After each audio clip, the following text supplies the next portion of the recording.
Bonjour à tous. Le son de l'entretien que vous allez voir n'est pas exceptionnel pour une raison un peu idiote.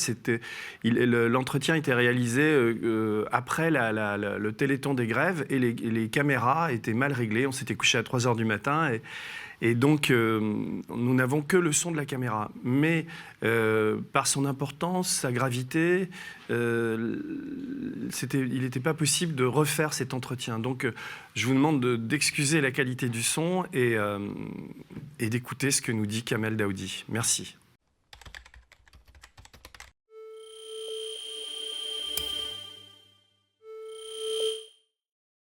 J'invite ce soir à Tout peut arriver, un dangereux terroriste.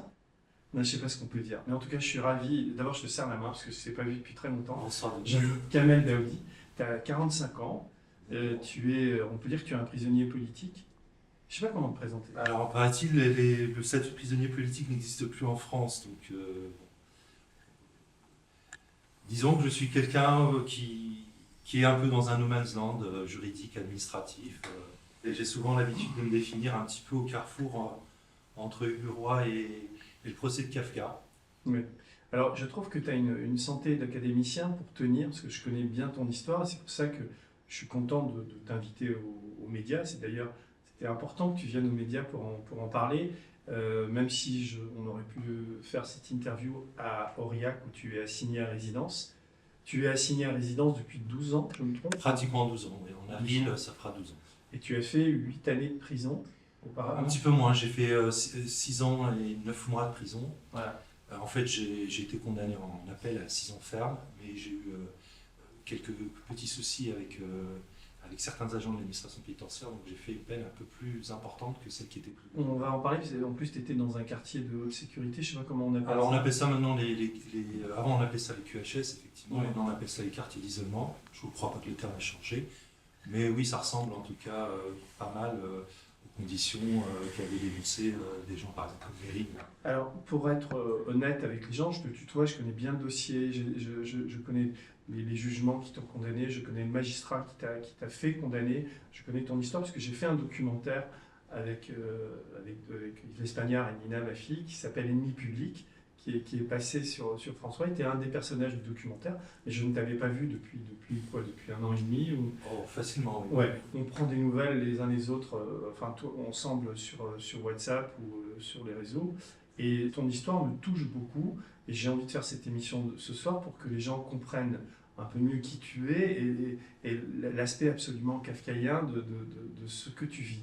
Donc je vais essayer de le résumer.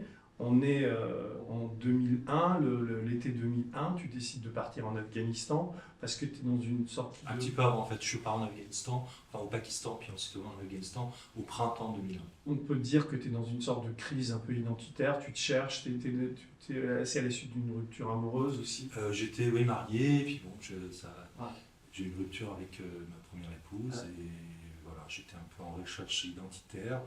J'avais quelques petits problèmes aussi au niveau du travail, donc tout ça a percolé dans ma tête, et puis j'ai pris un peu le large.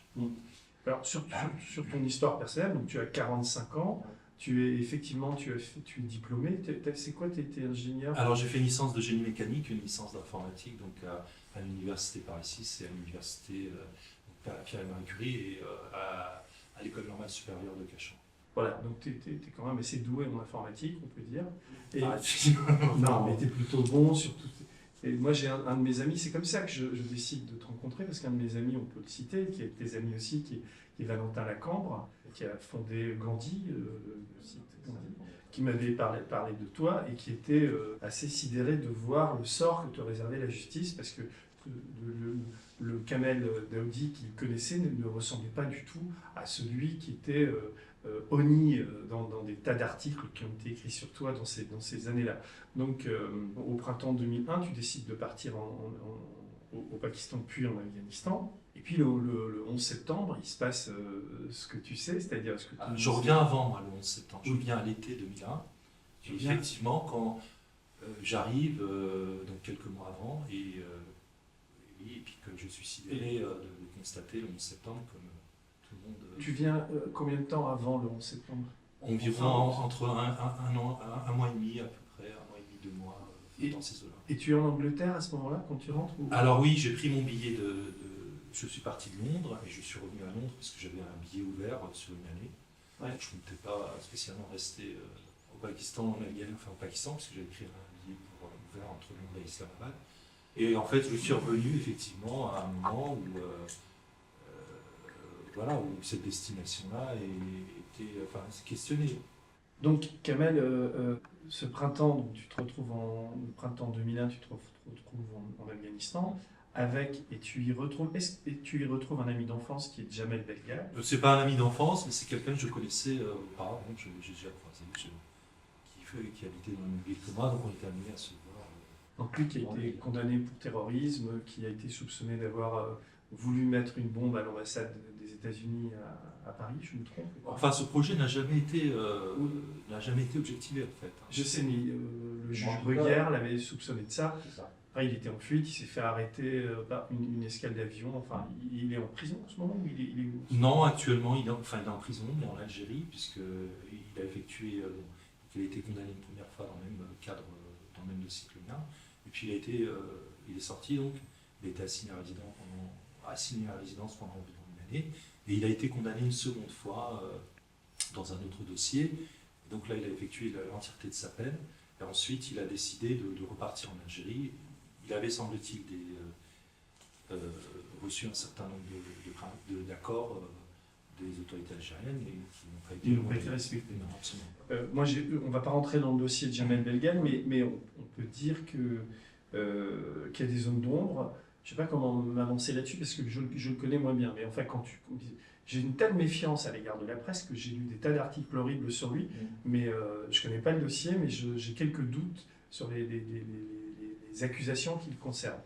On peut reprendre une phrase tout simplement du magistrat qui nous avait... Jean-Louis Bruguière, donc il y avait 2 magistrats, Jean-Louis Bruguière et Jean-François Ricard. Et donc Jean-Louis Bruguière disait dans une interview en juillet 2016, si mes souvenirs sont bons, sur BFM TV. Dans le cadre d'une information judiciaire qui a été ouverte après les attentats du 11 septembre, mais sans lien direct avec cela, et sur la base d'éléments qui avaient été recueillis à l'époque, sur la possibilité d'un projet d'attentat contre l'ambassade des États-Unis, qu'on n'a pas pu établir formellement, mais pour lequel, sur la base duquel on a quand même interrogé, je l'ai interrogé Jamel Belgal aux Émirats Arabes Unis, il a été extradé, non pas expulsé judiciairement. Qu'on n'a pas pu établir formellement.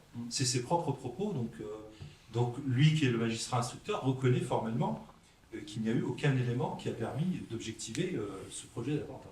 Non, mais c'est sûr que quand on connaît Bruguière, le côté cow-boy, pour moi, enfin en tout cas toi, vous êtes plus victime d'ailleurs que coupable. Vous êtes des gens qui étaient des gens assez faciles, qu'on a pu exhiber en disant regardez comme la police travaille bien, alors qu'en fait quand on étudie, moi je connais bien ton dossier, on voit que ça repose vraiment sur rien. Et c'est pour ça que je suis assez affirmatif aujourd'hui, parce que je te connais, enfin etc. Sur Belgal, j'ai quelques doutes, mais je connais pas le dossier. J'ai l'impression que lui, quand même, dans ses propos, en tout cas, il a jamais, il a été plus virulent. Enfin, il a soutenu Ben Laden. Je me trompe ou pas? Je ne saurais pas te dire, mais une chose est sûre, c'est qu'il a été torturé pendant environ 1 mois et demi dans une prison secrète aux Émirats Arabes Unis. Oui. Il a perdu 17 kilos. On lui a arraché quand même des ongles, des orteils. On l'a soumis à des tortures à caractère sexuel, on l'a soumis à... Tout ça est avéré par un rapport d'Amnesty, par même un rapport médical qui était versé au dossier. Donc il y a eu un article du Monde qui explique tout ça en détail. Américain aussi, la journée. Effectivement, il y a eu également des cas de Wikileaks qui démontrent que les magistrats instructeurs de l'époque, donc Jean-François Ricard et Jean-Louis Bruguière, ont utilisé leur notoriété en fait, pour nous faire condamner, qu'ils n'avaient aucun élément formel pour nous condamner selon les principes. Parce qu'ils avaient des liens avec l'ambassade des Exactement, oui, ils étaient en rapport pratiquement constant avec l'ambassade des États-Unis. C'est un dossier édifiant et je sais qu'on prend un risque en le disant, mais d'autant qu'aujourd'hui, Jean-François Ricard est le patron du parquet antiterroriste à Paris, il est monté en grade, le petit... Tout à fait, et puis il a été juge militaire auparavant, donc voilà. Il a fait du chemin. Voilà, et c'est quelqu'un qui travaillait donc avec Bruguière et le dossier qui amène à ta condamnation est quand même peuplé de trous, quoi. Il est peuplé d'incertitudes. Ça, j'ai dit. Mais c'est moins qu'on puisse Et dire. donc même en appel, les juges ont été plus cléments qu'en première instance.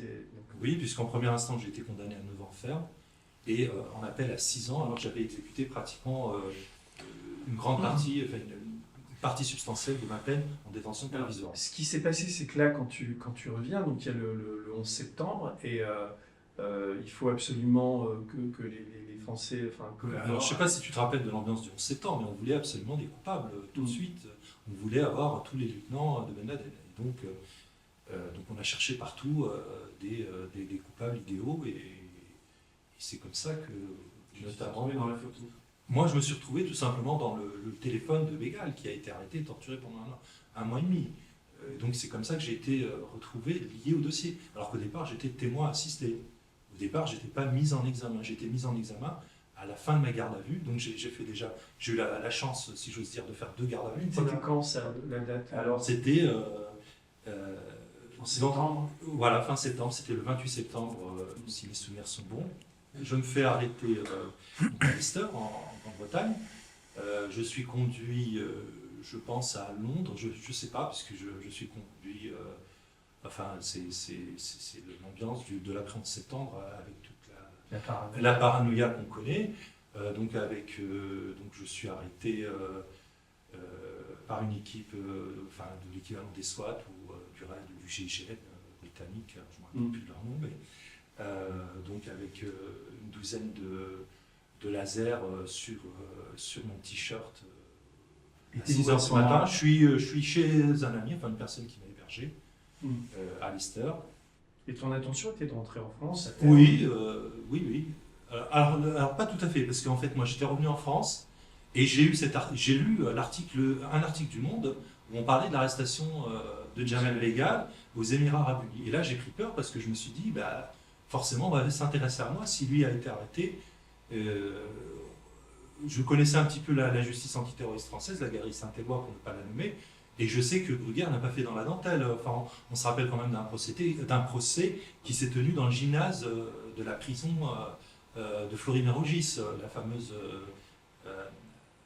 alors, je ne me rappelle plus du nom de la filière, mais enfin, c'était une centaine de personnes, où on avait mis en examen une vieille dame qui avait, je crois, plus de 75 ans, parce qu'on avait retrouvé chez elle un dessin où il y avait écrit 10 000 $. C'était un dessin qu'avait fait son petit-fils. Elle s'était retrouvée mise en examen dans cette histoire.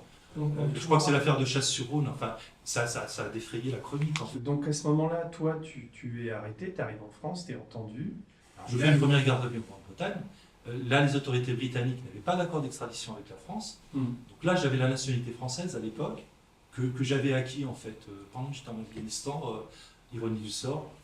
D'ailleurs, là, il y a eu M. Chevènement qui avait fait question de gouvernement. C'était à l'époque des élections présidentielles.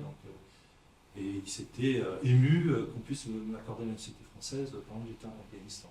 Enfin, ça avait fait un peu de barouf dans l'hémicycle, je me rappelle. Ça, c'était avant le 11 septembre.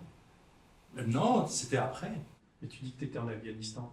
Non, mais il s'était ému que j'ai acquis la nationalité française alors que j'étais en Afghanistan. Si tu veux, j'avais fait mon dossier de naturalisation française. Moi, j'avais complètement... Enfin, je ne savais plus où ça en était. Et quand le décret a été signé, en fait, j'étais en Afghanistan. Voilà. Alors, si on fait un flashback, on peut dire que tu es né en Algérie. Voilà. Je suis arrivé en France à l'âge de 5 ans. Ouais. Alors, après, j'ai ton père... Voilà. Bon, j'ai une histoire familiale assez compliquée, puisque mes 2 grands-parents étaient des militants pendant la guerre d'Algérie, donc c'était des chefs de réseau. Du FLN. Alors oui, du FLN. Donc, mon grand-père paternel a été tué pendant une opération militaire. Il avait une centaine de soldats avec lui, donc il a refusé de se rendre et ils ont été bombardés dans des conditions assez atroces. Voilà, mon père a été torturé quand il était adolescent, il était en 1948. Ma mère, enfin du côté maternel, c'est pareil, mon grand-père était un logisticien du FLN, assez important, un riche propriétaire terrien. Il s'est fait brûler ses champs là-bas. Enfin bref, il y a une histoire quand même assez... Il y a une longue hérédité. En tout cas, tu es arrêté, tu es entendu à ce moment-là, et on veut absolument te lier à Ben Laden. Et toi, tu dis, mais moi j'étais là-bas, j'ai vaguement appris à des Afghans à bricoler sur Internet, ou enfin pas Internet, parce qu'il n'y avait pas d'Internet. Enfin, à se servir de Word. Utiliser un ordinateur, quoi, des applications standards. Et donc après, on a dit que j'étais quelqu'un qui codait les messages d'Al-Qaïda entre le Pakistan, l'Afghanistan et l'Europe. Et enfin, ça a été un grand micmac. J'ai dit, écoutez, vous n'avez qu'à regarder les ordinateurs qui ont été saisis. Donc il y a eu plusieurs dizaines d'ordinateurs. Tous les ordinateurs que j'ai eu en main, à peu près une année avant mon arrestation, étaient passés au crible et il n'y a eu aucun élément démontrant quoi que ce soit. C'est vrai que quand on lit le dossier, les preuves, on les cherche encore. Enfin, il y a très peu de preuves. Il n'y a aucune preuve. C'est que des rapprochements, des choses comme ça. Exactement. Et il y a même un magistrat de la Galerie Saint-Éloi qui a reconnu, pas à demi-mot carrément, que souvent les histoires d'associations de malfaiteurs en relation avec une entreprise, c'était des constructions où voilà, un tel connaissait un tel, qui connaissait un tel, et donc par transitivité, forcément, A connaît B, B connaissait, donc A forcément connaissait. Enfin, on sait très bien que ça ne se passe pas comme ça. Voilà. Et donc, ton premier avocat est pas terrible, non? Non, mon premier avocat fait du bon boulot. Hein. C'est lui quand même qui réussit à obtenir un appel 6 ans au lieu de 9 ans. Donc c'est Frédéric Bélanger. Non, je pensais qu'il n'y en avait pas eu un avant. J'en ai eu plein des avocats entre-temps. Mais non, il fait plutôt du bon boulot. Non, je pensais à un autre avocat, mais peu importe. Donc on va passer. Enfin, il y a ton procès au bout de combien de... Ben, je fais... donc mon procès se déroule en 2005. Donc je suis enfermé le 3 octobre 2001. Oui.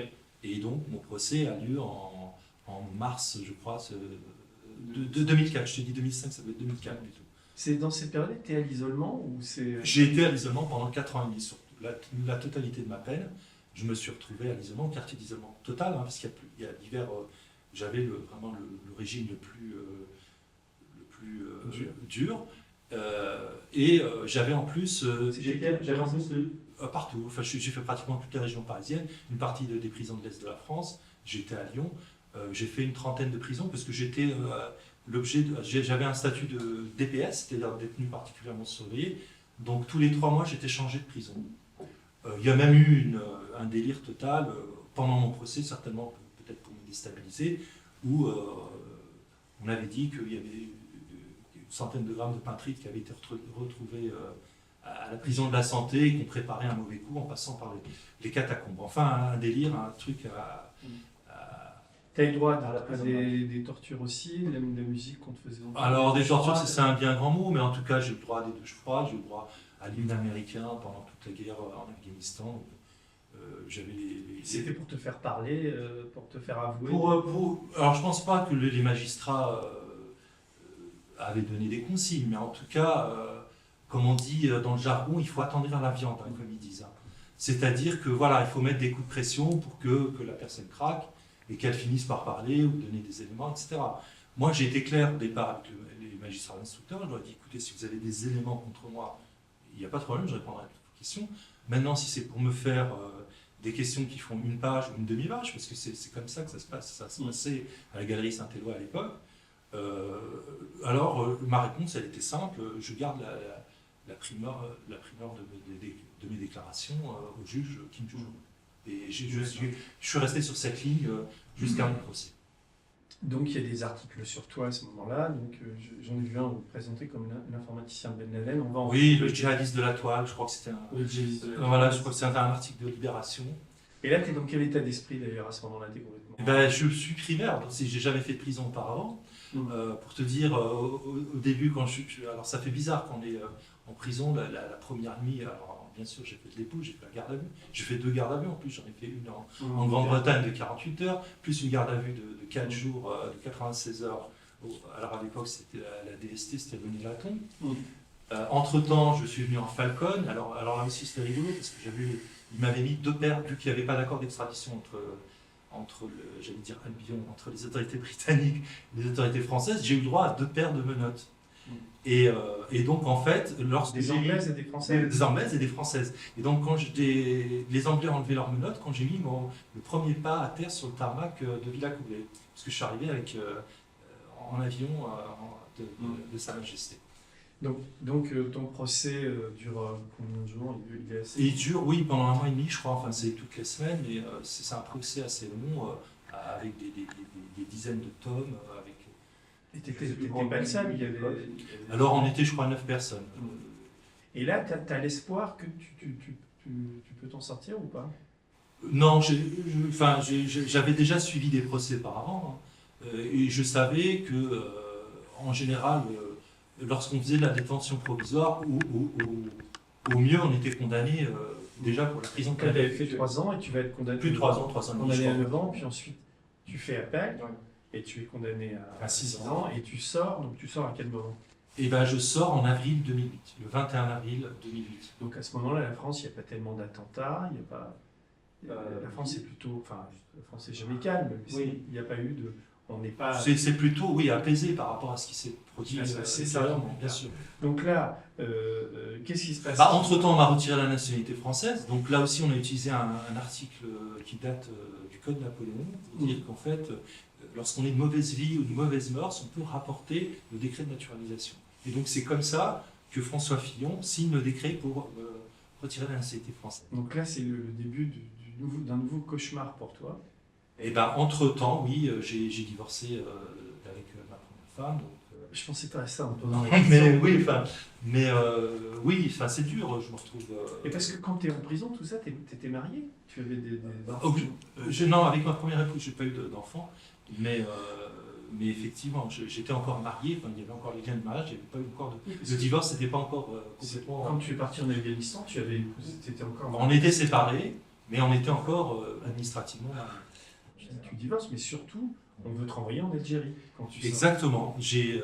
C'est-à-dire que aussi bien pour la première que la seconde, la condamnation de première instance qu'on appelle, on me colle une interdiction définitive du territoire français. Donc, on me retire la nationalité française, et puis on dit qu'à l'issue de ma peine, je suis expulsé vers l'Algérie. Et donc, toi, tu refuses d'aller en Algérie. Mais ils auraient pu t'y envoyer de force. Qu'est-ce qui se passe à ce moment-là? Alors, à ce moment-là, j'ai fait une procédure auprès de la Cour européenne des droits de l'homme pour dire que voilà, si jamais je suis expulsé vers l'Algérie, avec le dossier que m'a collé la galerie Saint-Éloi, je risque d'avoir des problèmes sérieux. D'autant plus qu'à l'époque, en Algérie, quelques années auparavant, il y a eu des gros attentats assez importants. Et d'ailleurs, il y a une des personnes qui est dans le même dossier que moi, qui est expulsée, qui avait la nationalité française aussi, et qui est expulsée après qu'on lui ait retiré la nationalité française, le jour même où il y a un gros attentat.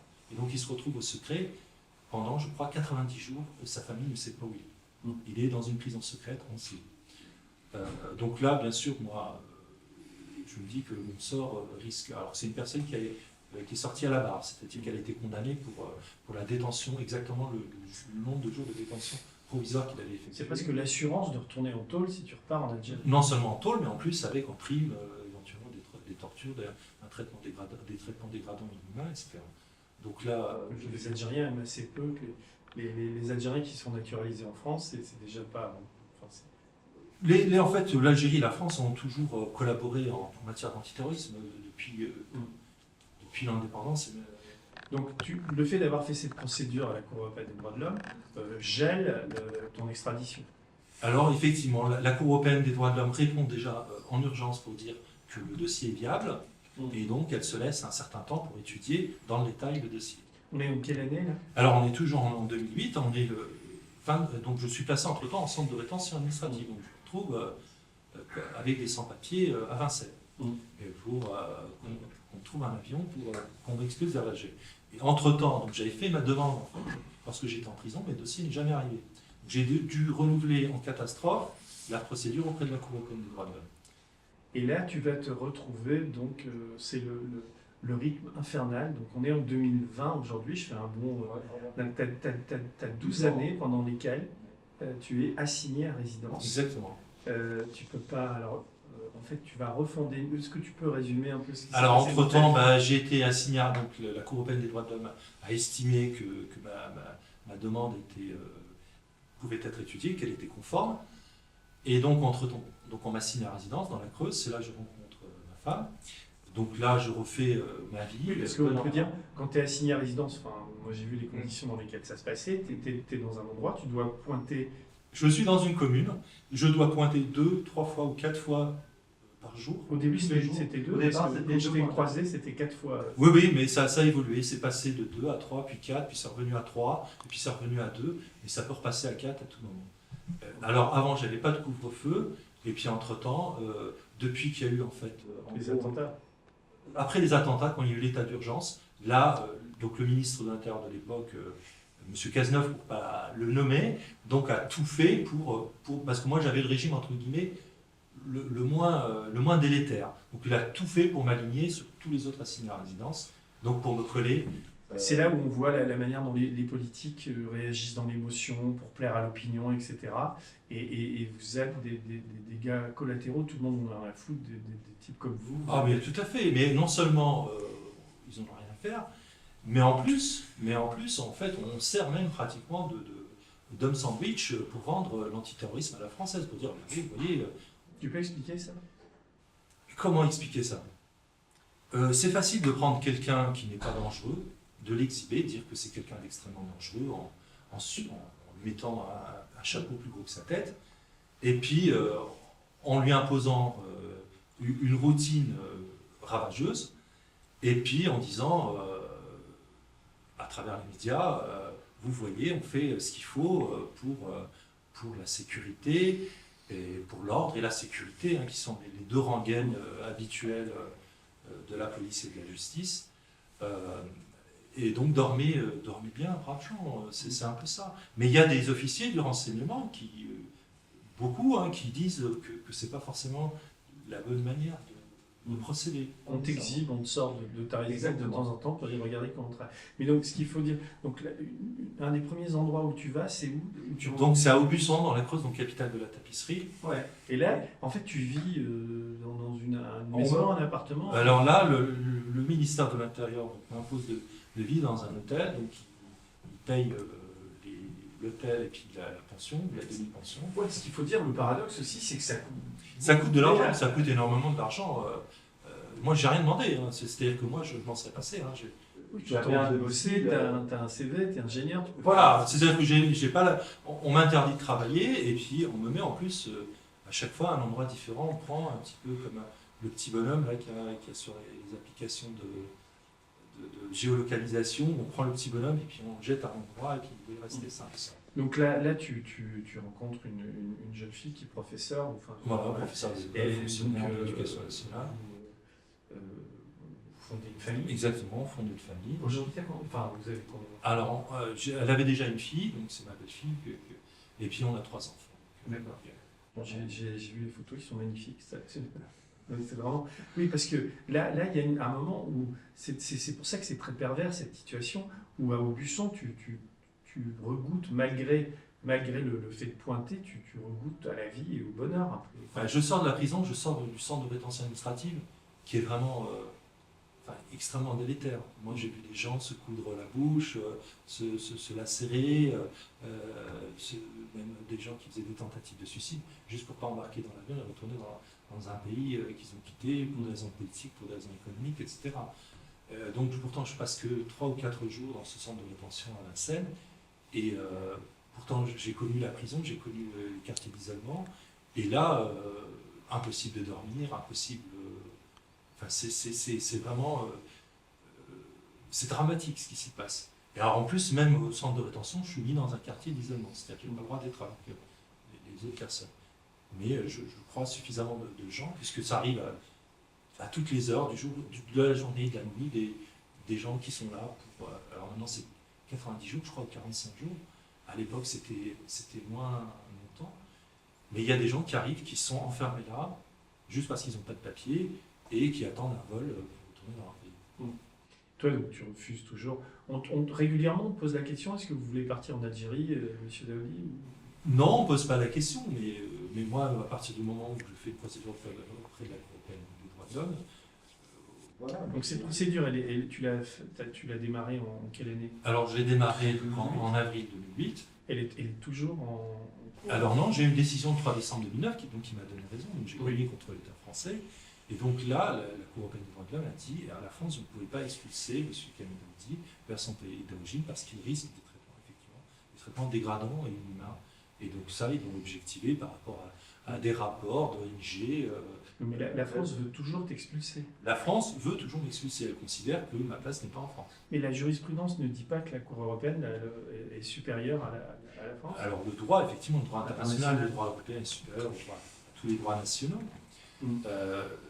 Mais il suffit que la situation change, il suffit qu'on considère par exemple que l'Algérie est devenu un pays sûr, ou que l'Algérie a désormais un système judiciaire plus respectueux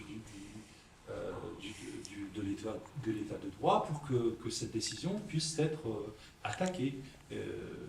Et c'est ce que le gouvernement français tente de faire en essayant d'avancer ses pions et de créer... C'est les tribunaux administratifs ou c'est des décisions politiques? C'est le ministère de l'Intérieur ou alors ça dépend bien sûr. Enfin, là, lorsque je me retrouve devant la Cour européenne des droits de l'homme, je suis opposé au gouvernement français, au Premier ministre. Mais oui, c'est forcément des décisions... Enfin, c'est des procédures judiciaires. Le Premier ministre, c'était qui à ce moment-là? À l'époque, je crois que c'était Villepin, je ne suis pas sûr, mais il me semble. Mais donc en fait, c'est Daoudi contre la France, et la France, c'est le gouvernement français. Oui, c'est des décisions, enfin, c'est des procédures judiciaires, mais qui sont éminemment politiques. Bien sûr, derrière, il y a toute une. Personne ne peut s'imaginer que ça se fasse pas. À Aubusson, tu restes combien de temps? Alors, je reste jusqu'au 3 décembre 2009. Là, en fait, c'est le jour. Longtemps, un an. Voilà. Du 23 avril 2008 au 3 décembre 2009. Le temps d'épouser...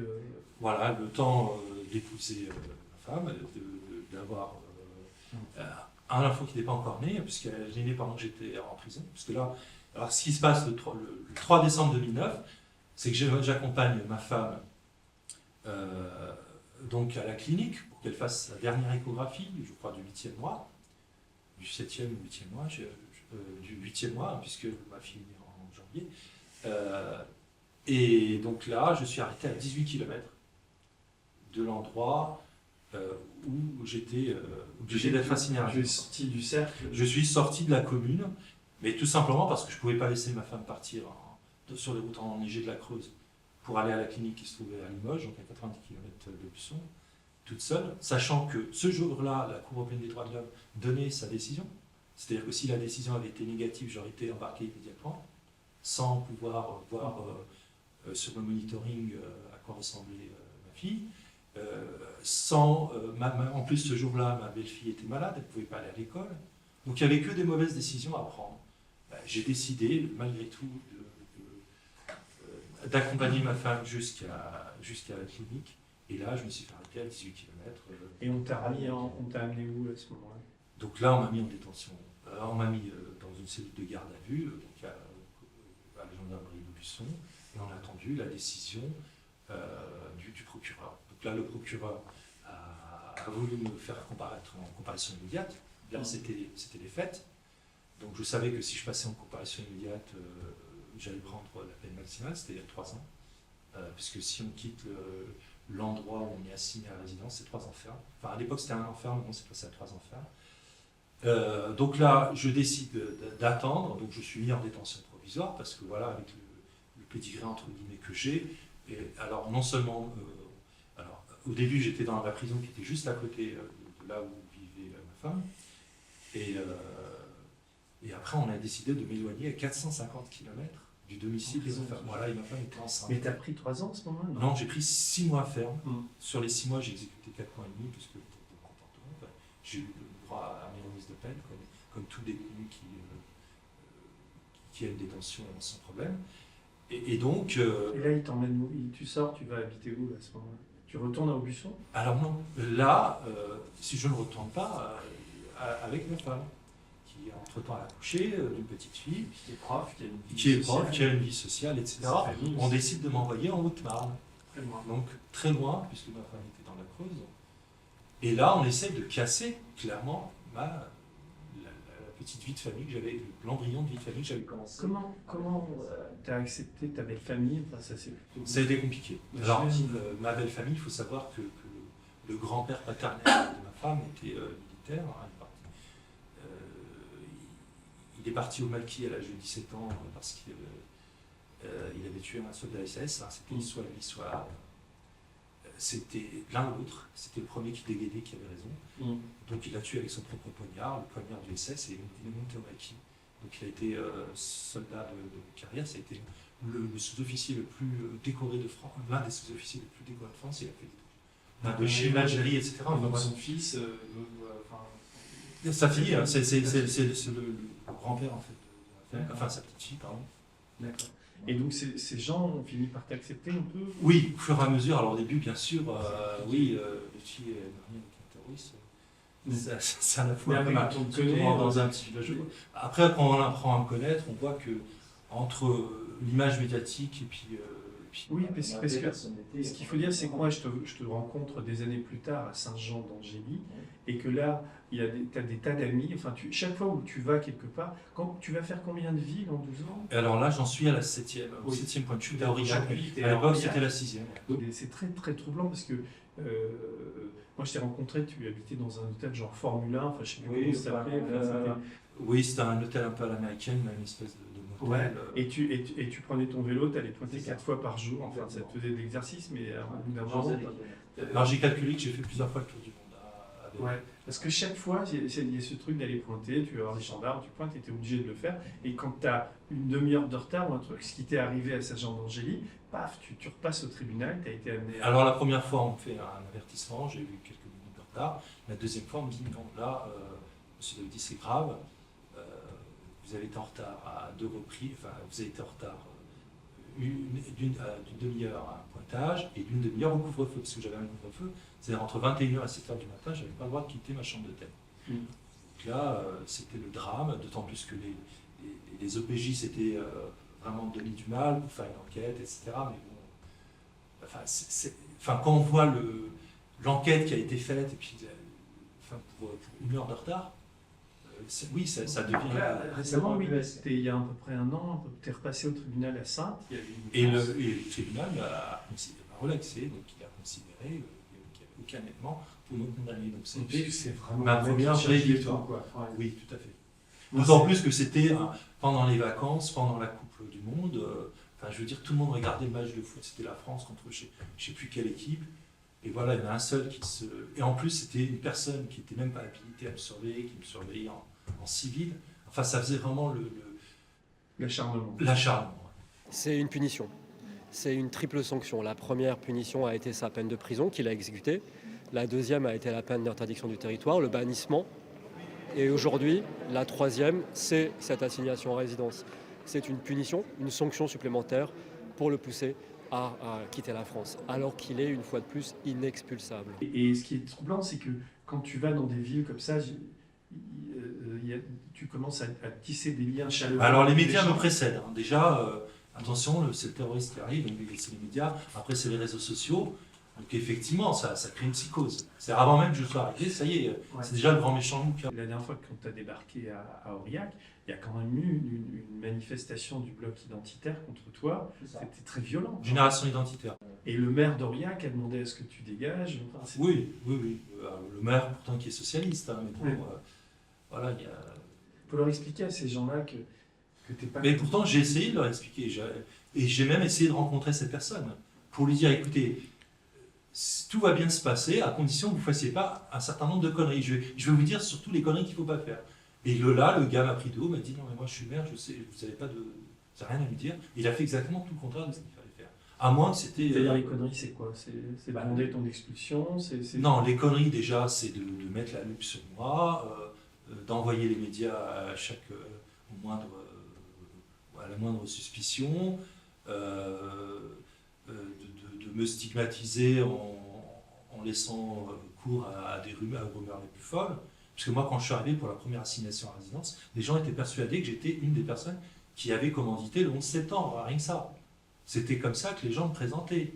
Et c'est pour ça que j'ai commencé un petit peu à parler avec les médias, parce que là, je me suis dit, il y a tellement un gap, il y a un fossé tellement immense entre ce que je suis et ce que les gens disent de moi, que bon, là, on va arrêter les conneries, on va quand même remettre quelques points sur les i et sur les j. Et c'est comme ça que j'ai commencé. Donc il y a eu certains médias, comme Les Jours, comme Mediapart, comme Libération, enfin, et j'en passe, Télérama, etc., qui ont fait un certain nombre d'articles pour quand même présenter une vérité plus objective des faits, et pour me donner aussi la parole pour que je puisse m'exprimer, ce qui n'était pas le cas auparavant.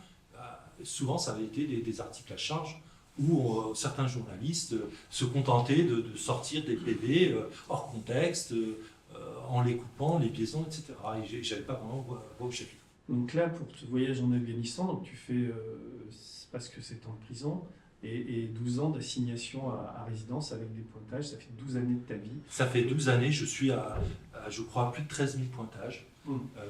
Ça fait 13 000 fois que je vais au commissariat pour apposer ma signature. Donc si j'avais eu des femmes, t'imagines un peu les concerts que je ferais aux éditeurs. Donc là, les gens doivent se demander, mais qu'est-ce qu'il fait aux médias? Je sais pas, c'est On tout invité. peut dire que tu as eu un procès qui s'est passé. Donc, Ah oui. Parce que l'état de ta procédure... Alors là, en fait, ce que j'ai contesté, c'est mon interdiction définitive du territoire français. Tous les 6 mois, en fait, c'est une peine administrative qui est complémentaire d'une décision de justice. La décision de justice, je l'ai intégralement exécutée. Maintenant, reste cette peine complémentaire pour laquelle je peux demander donc, à la dernière instance qui m'a condamné, c'était la Cour d'appel de Paris, de revoir cette partie-là de la condamnation qui a toujours cours, mais qui est une mesure administrative, c'est-à-dire qui est gérée par le ministère de l'Intérieur. Donc là, je demande un relèvement de l'interdiction définitive du territoire français, qui consiste à dire, écoutez, l'interdiction définitive du territoire français, normalement, c'est censé être provisoire pendant quelques mois, le temps que l'expulsion puisse être exécutée. Cette expulsion, ça fait 12 ans que vous essayez d'exécuter, elle n'a pas été exécutée.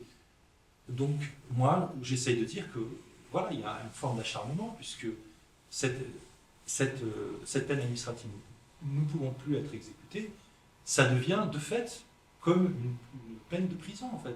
C'est comme si j'étais toujours détenu d'une certaine façon. Quand on l'a obligé à pointer 4 fois par jour, vous imaginez ce que ça veut dire de se dire, finalement, je ne peux pas m'éloigner à 200 mètres. Si je prends une voiture, un bus... et si un pépin, si je rate mon pointage, immédiatement, c'est la tôle. Est-ce qu'on se rend compte de ce que c'est comme pression psychologique?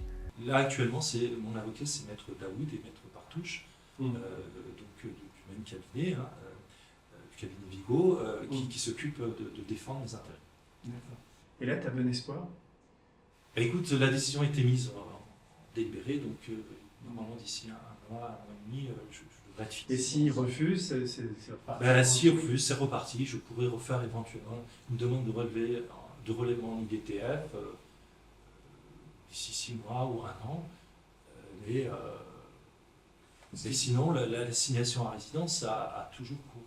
Et c'est ça, en fait, le paradoxe, c'est que tant que l'interdiction définitive du territoire français n'est pas levée, l'assignation à résidence continue. Donc si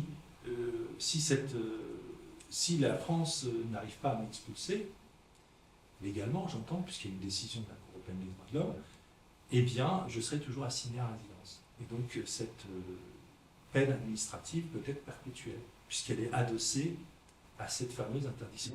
Ce qui est un non-sens et une folie totale. Ce qui devient complètement kafkaïen. C'est là le caractère kafkaïen. C'est-à-dire que j'ai payé, comme on dit, comme le dit la formule consacrée, que j'aime pas trop, mais c'est la formule consacrée, j'ai payé ma dette, entre guillemets, à la société. Mais si en plus ta dette, quand on connaît le et sens, en plus, si ma dette est avérée, quoi. J'ai pris très cher pour un voyage de 4 mois en Pakistan.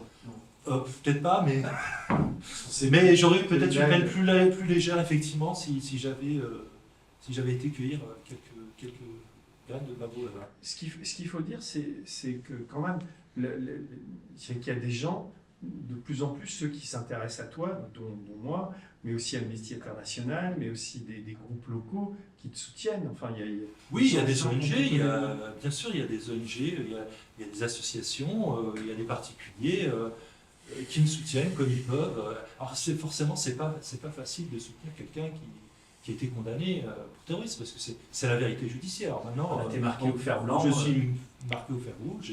Et c'est comme les gens qu'on envoyait à l'époque à Cayenne. Ils avaient beau sortir de Cayenne, ils avaient toujours leur tatouage. Surtout dans un État comme le nôtre, où politiquement, il faut montrer qu'on lutte contre le terrorisme. Et d'ailleurs, nos services de renseignement sont sont pas les meilleurs du monde à ce moment-là, à ce niveau-là. Donc il faut exhiber des personnages comme toi ou comme Farouk Benabès ou comme il y a d'autres. plein de figures de proue, c'est pas ce qui manque. Donc c'est pour ça que votre sort ne peut pas laisser insensible. Non, mais surtout que le contexte d'aujourd'hui, le contexte au moment où j'ai été condamné est complètement différent. Entre-temps, il y a eu des attentats d'une violence inouïe en France, avec plusieurs centaines de morts. Il y a eu plusieurs conflits, plusieurs conflagrations en Syrie, en Irak, en Centrafrique, en Libye, etc. Et donc, essayer de me coller une vérité actuelle sur des faits pour lesquels j'ai été condamné, que j'ai toujours nié par ailleurs, mais à une époque complètement différente, c'est un grand écart qui est malhonnête, quoi, intellectuellement. Alors que toi par rapport à tout ça, tu dis quoi du terrorisme? Moi, mes propos sont clairs. Toute personne qui s'en prend à des civils ou même à des militaires qui sont désarmés, pour moi, c'est quelqu'un qui fait preuve d'une violence ennemie et qui doit effectivement payer pour ses actes. Oui. Mais ça, moi, je condamne avec la plus grande fermeté toute violence aveugle contre des personnes désarmées, contre des personnes qui ont une vie complètement normale et qui n'ont pas qui ne sont pas impliquées dans une guerre, dans un conflit. Je me souviens, quand on s'était vu à Saint-Jean-d'Angély pour mon documentaire, avant de partir, tu m'avais dit, un de tes amis ou une de tes connaissances, je ne sais plus, avait craqué et était parti et avait été droné quelques temps plus tard, c'est-à-dire qu'on l'avait assassiné. C'était une personne qui était assignée à résidence, comme toi, comme moi, qui avait des conditions d'assignation à résidence dure, qui avait, comme moi, qui avait des enfants, qui avait une femme qui vivait en Suède. Il a simplement voulu aller voir ses enfants, qu'il n'avait pas vus depuis des années. Donc il a quitté une première fois son assignation à résidence. Il était français? Non, il était, je ne sais pas quelle nationalité il avait, mais il était algérien, je crois, je ne sais pas si. Et il a voulu aller en Suède. Donc il a voulu voir ses enfants en Suède. Entre-temps, je crois qu'il avait été séparé de sa femme. Et donc il a été arrêté en Suède, il a effectué une peine de prison en Suède, et ensuite il a été renvoyé vers la France pour être de nouveau assigné à résidence avec un régime encore plus dur. Et donc, je ne sais pas, il a fini par craquer, il est parti une nouvelle fois, et alors après... il était assassiné, il est mort. Après, moi j'ai lu dans la presse qu'il avait été effectivement tué par un drone. Mais où? En Syrie? Alors, je crois que c'était en Syrie, ou enfin en tout cas... Parce qu'après, tu veux, ce qui est possible pour lui, c'est que c'est tellement en rage par tout ce qui lui arrive, il décide de je ne connais pas, moi c'est pas une personne que je connais, j'ai découvert son histoire à travers la presse. Donc c'est pas... Et à ce moment-là, tu m'avais dit, mais moi ce qu'on veut, c'est que je craque, ils veulent me faire craquer, et je serais plus utile mort que vivant pour ces gens-là, quoi. Ces gens-là étant l'administration, le ministère de l'Intérieur, enfin, les gens moi, je ne sais pas, je ne suis pas dans la complotite aiguë, mais moi, j'estime que j'ai effectué ma peine de prison. Ça fait 12 ans que je n'ai pas commis le moindre délit, mais je n'ai pas eu la moindre amende, donc j'estime quand même suffisamment avoir montré patte blanche. Enfin, je veux dire, si j'avais voulu me venger contre la justice ou contre l'État français, je pense pas que j'aurais attendu 12 ans, quoi. Donc c'est complètement délirant. Et j'avais mille et une possibilités de le faire. Donc même, je veux dire, même si on raisonne par l'absurde, même si on a un raisonnement par l'absurde, c'est complètement kafkaïen. Enfin, je veux dire, il faut vraiment être d'une débilité profonde pour croire. Ou alors le gars, vraiment, c'est pas la vengeance, c'est un plat qui se mange froid. Là, c'est la vengeance, c'est un plat qui se mange ultra glacé, quoi. Mais d'ailleurs, ce qui est étonnant quand on te connaît, je ne te connais pas bien, mais quand on te connaît un petit peu, c'est la manière dont tu tiens, quoi. C'est-à-dire, tu es quelqu'un qui a de l'humour, qui sourit, qui a une sorte de joie de vivre, je ne sais pas si je peux dire ça. Je suis obligé, j'ai pas le choix, quoi. Parce que moi, en plus, on essaye de me faire jouer un rôle, quoi. On aimerait que je fasse la gueule, que je me laisse aller, que je sois complètement déprimé, que je me venge au quotidien sur des petites vieilles. Je sais pas comment on me perçoit, mais il y a des gens qui s'imaginent, je pense, qui fantasment complètement. Et ce qui me permet de tenir aussi, c'est de me dire simplement, non, je suis vivant, j'ai de l'humour, j'essaye d'avoir une petite vie sociale, même à travers les réseaux sociaux. J'essaye de tenir malgré une adversité terrible, Parce que l'assignation à résidence, j'ai vécu la prison, j'ai vécu l'assignation à résidence. L'assignation à résidence, c'est très très dur parce que là, on est à la fois le prisonnier et le maton. On est son propre maton. Ça crée une espèce de schizophrénie parce que, objectivement, rien ne m'empêche de partir, de m'éloigner à tout moment. Mais je risque entre 1 an et 3 ans ferme, si jamais je le fais. Et maintenant, tu sais très bien que... Enfin, bon, je pense que tu es assez bien placé pour voir que les policiers font pas forcément des sommations avant de tirer, quoi. Ou les chasseurs, ou... Et là, en plus, avec le nouveau parquet antiterroriste, ils n'ont pas trop de boulot en ce moment, donc ils cherchent... Si, quand même, il y a deux gros procès qui arrivent, là. Oui, d'accord, il y a des procès, mais Oui. les procureurs on a créé ce grand parquet dirigé par Ricard pour lutter contre le terrorisme, donc il y a de temps en temps des rumeurs, des choses comme ça, on n'est plus dans la situation... Il faut bien les payer, en c'est 2015. aux fonctionnaires, donc il faut quand même qu'ils aient un peu de grain à moudre, si j'ose dire. Et donc là, toi, tu vas retourner à Aurillac, Oui, dans quelques heures, je vais retourner à Aurillac et puis continuer à pointer. Bon, alors actuellement, le régime est un peu moins sévère, c'est 2 fois par jour. Je vais continuer à revenir. tu vois pas ta famille. Ma famille, je la vois quand je peux, c'est-à-dire pendant les vacances scolaires. Ma femme enseignante, mes enfants, voilà, ça a un coût, c'est pas la porte d'à côté. Donc, Et puis tu peux pas gagner.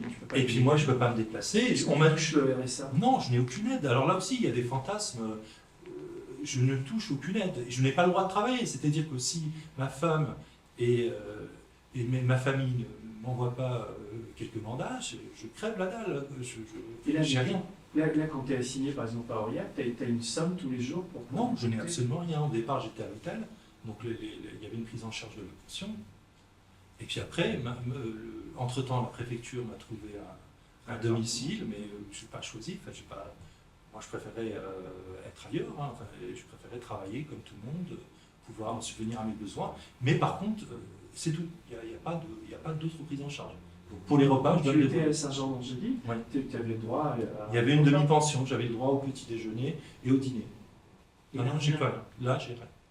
Donc si tu as fait... Là, il y a l'eau, l'électricité qui est payée, qui est prise en charge par la préfecture, c'est tout. Et j'ai pas le droit de travailler. C'est-à-dire que moi, j'aimerais travailler. J'ai réussi à trouver un emploi à mi-temps. J'ai fait une demande auprès de la préfecture et du ministère pour pouvoir travailler à distance, par le biais d'Internet. Et là, j'ai toujours pas eu de réponse. Donc c'est un refus catégorique.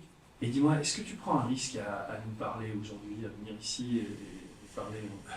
Je sais pas. Enfin, moi, oui, peut-être. C'est sûr que je vais pas beaucoup plaire, ni à M. Ricard, Non mais Ricard, on s'en fout. ou à d'autres politiques, je ne sais pas. Ce qu'il faut espérer, c'est que des gens un peu sensés, raisonnables, pas mus par un esprit de vengeance ou d'idéologie, entendent simplement ta situation. Quoi. Je veux dire, Est-ce qu'on peut l'entendre quand on voit, par exemple, que maintenant on est dans une logique où en 2022, la majorité actuelle va absolument avoir le Rassemblement national au second tour? Est-ce qu'on est dans cette logique? Je ne crois pas. Il y a une logique de plus en plus de tension entre les diverses composantes de la communauté nationale qui est extrêmement dangereuse. Et je ne crois pas que ce soit malin de jeter de l'huile sur le feu dans un contexte social qui est détonnant. Et là, ce qu'il faut espérer, c'est un peu de clémence, de mansuétude et de la part des magistrats qui vont juger. Enfin, C'est tout ce que je souhaite. J'espère qu'ils auront une clairvoyance, une forme de clairvoyance. Parce que là, si des fois il y a une décision qui ne t'est pas favorable. Si la décision n'est pas favorable, j'allais dire, je continue à être assigné à résidence jusqu'à. Ça peut durer encore 1 an, 2 ans, 3 ans, 10 ans, 20 ans. Jusqu'à maintenant, je ne sais pas. Et là, il y a un petit espoir quand même dans cette procédure. Je l'espère. Écoute, c'est ce que si cette procédure, si les magistrats maintiennent cette assignation à résidence, est-ce que toi tu as un recours après? Ou est-ce que tu as épuisé? Alors il y a un appel possible, mais en général, il vaut mieux refaire une nouvelle demande de relèvement du DTF, puisque le temps qu'on fasse le recours, il y a facilement 6 mois qui se sont écoulés. Comme j'ai le droit de faire un recours tous les 6 mois, ça ne sert à rien de faire appel. Enfin, il vaut mieux. Enfin, ça ne change pas grand-chose. Il vaut mieux refaire une nouvelle demande de relèvement. Kamel, moi je trouve que tu as beaucoup de courage. Je trouve que la manière dont ce que tu donnes de toi dans cette interview, mais quand on te connaît, je t'ai au téléphone de temps en temps, moi je te soutiens, j'ai aucun doute, mais quand on connaît ton dossier, quand on voit ton histoire et tout, je n'ai aucun doute ni sur ta dangerosité, ni sur... Je pense que tu es un type bien, je pense que tu es quelqu'un de très courageux, et je te souhaite vraiment de gagner cette partie-là, et moi je serai toujours à tes côtés. Écoute, je te remercie beaucoup pour l'invitation et pour ton soutien.